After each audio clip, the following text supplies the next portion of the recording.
We were born in St. Lambert, but at home, and there were 5 children, and we were the last 2, the youngest by 4 years. So we were sort of together all our lives, which is wonderful. It's a team.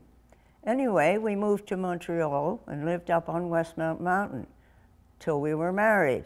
And that was very lucky because we lived where the mountains were, where the snow was, and where we played sports and were interested in all kinds of outdoor activities. And we had a very happy life. We told our mother we didn't need to be taken care of when we were 5. We could take care of ourselves, and she'd dump us out in the snow early in the morning.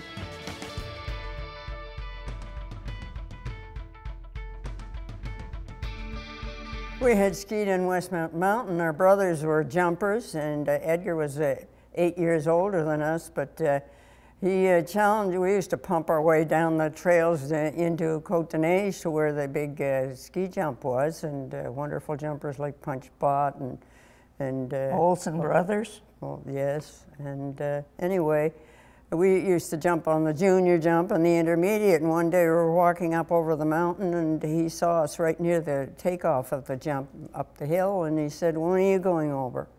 "Right now."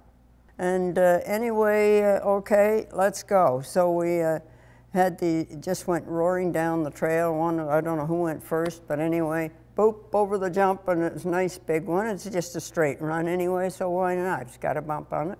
So over we each went. I think the first time I went, I think I just sort of paused. I hit quite hard and not too far down, of course. It's the first time. I guess we just floated. We didn't really add the jump, shall we say. But I can remember just briefly sitting down and then standing up and doing the wonderful down the landing and towards the clubhouse at the bottom, the Montreal ski clubhouse. And that transition was quite exciting because suddenly you'd go down and go, oomph, there you were.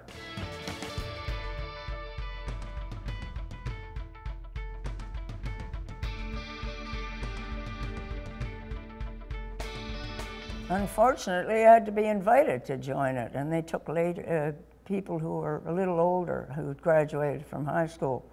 But we were very keen to become penguins because we'd read about them, and they were heroines. They believed that they should have some person come and teach them all how to turn a ski properly. So they brought this Duke Dimitri over, and he started classes for them, and it just grew from there. And the nice thing was that they encouraged other people to learn how to ski and to get out, and they were our inspiration, certainly.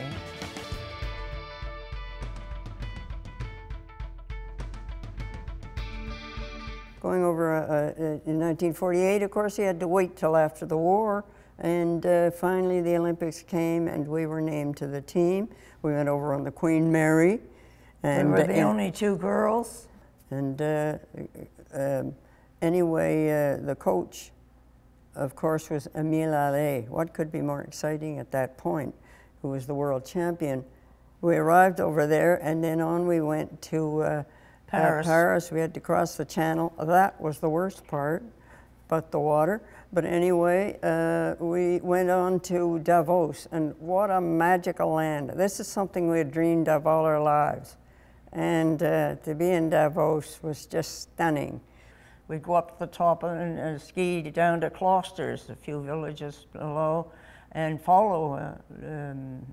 And Kublitz. Anyway, one of the boys went over, rode his skis, and broke her ankle.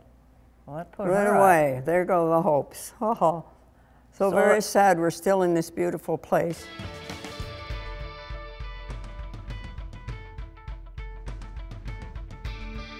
But in the meantime, Rona had been up on the mountain with the team training. Of course, now she's the only girl. So what happens?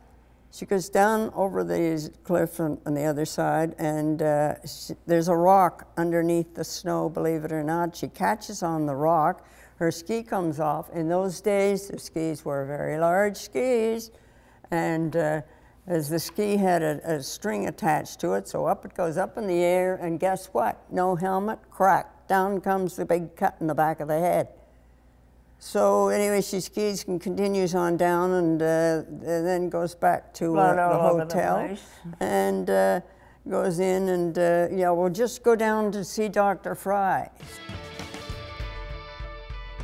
So anyway, along comes the race, the big thrill of a lifetime. Oh yeah, here's the race. Now it's the slalom. Now it's the downhill.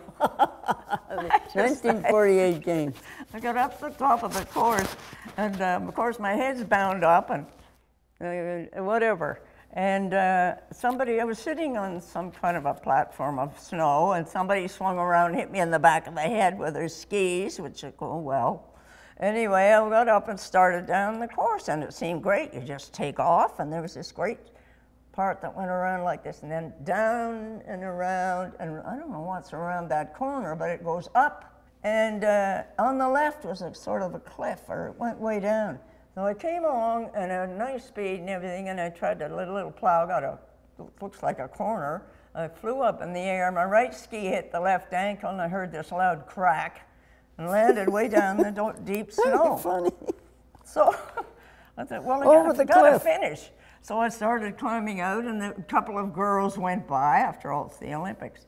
And then I got on the course and finished, and Canada came last. I went to the hospital and had a cast put on. I was over in 52, and this British news reporter came up to me and he said, well, I hope the Canadian ladies do better in this Olympics. Boom. Never mind. That's the way it goes.